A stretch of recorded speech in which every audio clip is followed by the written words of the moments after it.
நீர் மாசுபடுவதற்கான காரணமும் அதை தடுப்பதற்கான வழிமுறைகளையும் பற்றி பேச வந்துள்ளோம். நீர் எப்படிலாம் மாசுபடுவதுனா,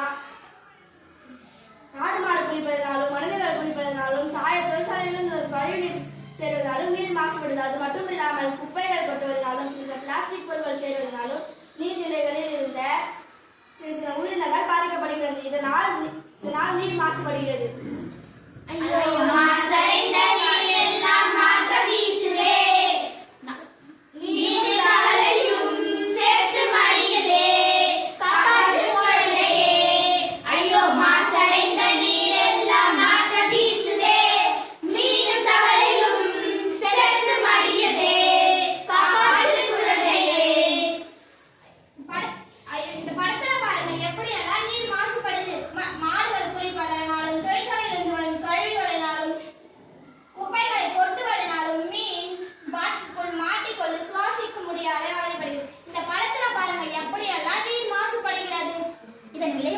காய்ச்சல், தலைவலி, வயிற்றுப்போக்கு போன்ற பல உடல் அபாதைகள் ஏற்படுகின்றன.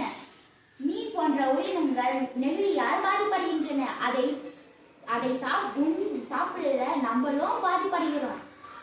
தண்ணீர் மாசடைவதால் தண்ணீர் கிடைக்காததாலும் தண்ணீரை காசு கொடுத்து வாங்கும் நிலைக்கு தள்ளப்பட்டிருக்கிறோம். இதை தடுப்பதற்கு ஆடு மாடுகள் குளிப்பதை தவிர்க்க வேண்டும், மனிதர்கள் குளிப்பதை தவிர்க்க வேண்டும், எந்த ஒரு கழிவுகளை தவிர்க்க வேண்டும், நீர்நிலைகளில் குப்பைகளை கொட்டக்கூடாது. சுத்திகரிக்கப்பட்ட நீரை குடிக்கணும். நீரை நல்லா கொதிக்க வைத்து வடிகட்டி ஆற வைத்து குடிக்கணும். அது மட்டும் இல்லாமல் வீடுகள், பள்ளிகள், அலுவலகங்களில் மழை நீரை சேகரிக்கணும். நாங்கள் சுற்றுவட்டார பகுதியில்